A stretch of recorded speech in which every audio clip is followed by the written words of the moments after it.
What's up, JW? Today we had the weekly set review of Friday Night SmackDown. Friday Night SmackDown was the first day of the WWE draft. The next one is going to be on Raw, and that's it for the WWE draft. So I'll be talking about all the draft picks and everything at the end of the video. So starting off the show, it was a contract signing of AJ Styles and Cody Rhodes for the WWE Championship. Cody Rhodes, obviously the WWE Champion.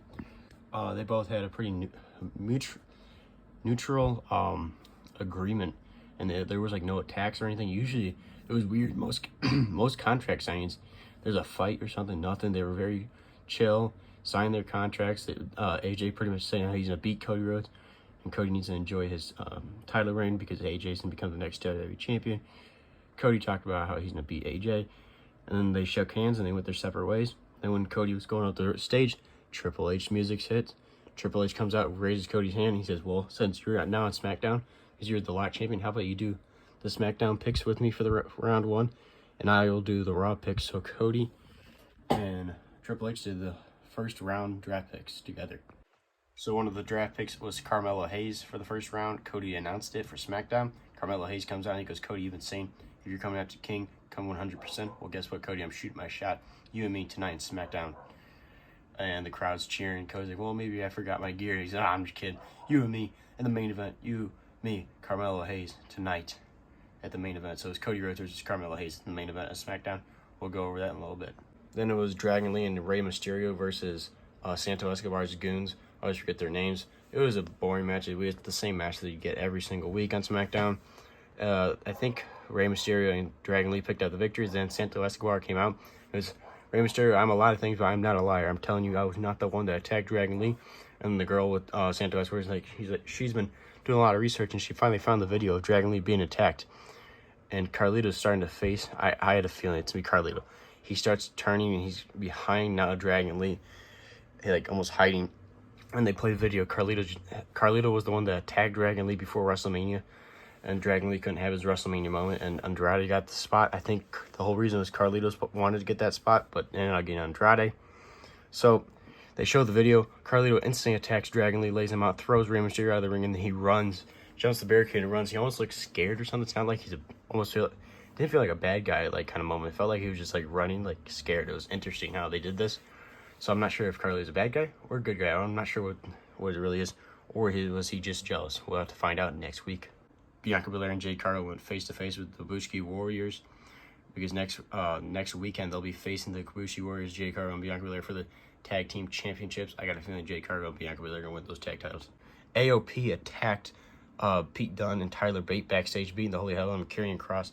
So the AOP are going to dominate SmackDown this year. Very interesting. They haven't even been drafted yet. JBL and Teddy Long did a draft pick thing. Also, the Dudley Boys did a draft pick. So I just thought I would say that about the drafts. Braun Breaker was drafted to Raw, but before that he had a quick match. It was like 20 seconds against Cedric Alexander, absolutely squashing him with the crazy spear. 1, 2, 3. Braun Breaker wins.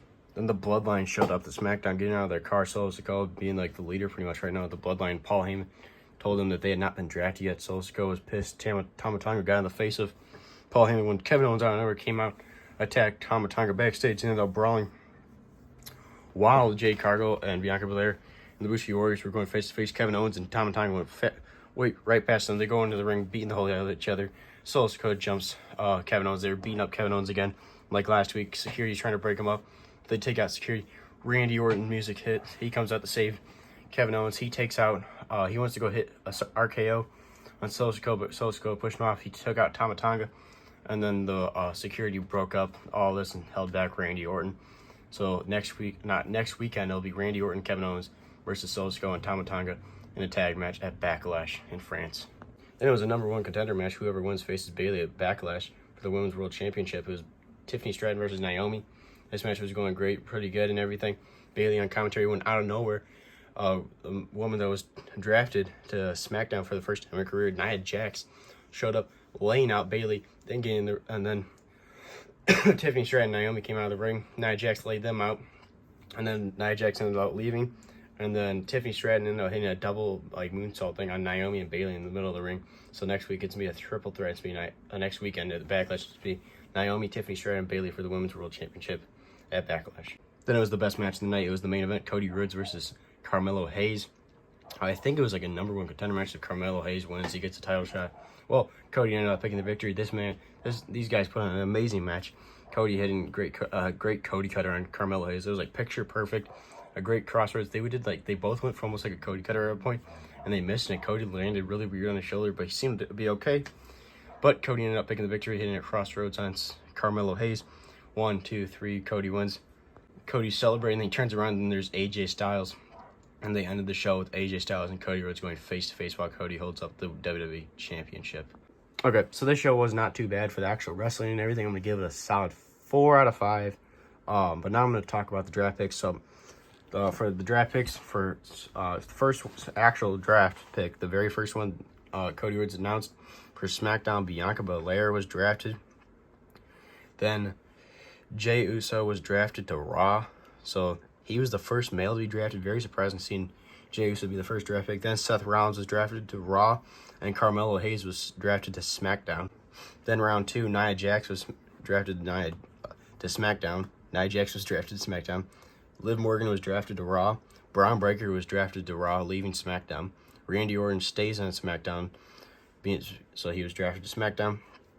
The Bloodline, so Tama Tonga, Solo Sikoa, and Paul Heyman were drafted to SmackDown. Sheamus was drafted to Raw. Ricochet was drafted to Raw. LA Knight was drafted to SmackDown. AJ Styles was drafted to SmackDown. Andrade is going to SmackDown now. He was drafted there. Alpha Academy staying to Raw. They were drafted to Raw. Kiana James from NXT was drafted to Raw. The OC, so that's Gallows and Anderson and Mia Chim, was drafted to SmackDown. Baron Corbin, Braun Breaker's old tag team partner, was drafted to SmackDown from NXT. Ivar was drafted to Raw. Cedric Alexander was drafted to SmackDown. And Shayna Baszler and Zoe Starks were drafted to Raw. So that is all the draft picks so far, and there's a bunch more coming to Raw. So I'll be going over that in the weekly setup review of Monday Night Raw on Tuesday. But those are all the draft picks from SmackDown. The show was not too bad at all. I'll give it a solid 4 out of 5. This is JRW. Make sure to like, subscribe, and do more wrestling figure content. I'll see you guys in the next one.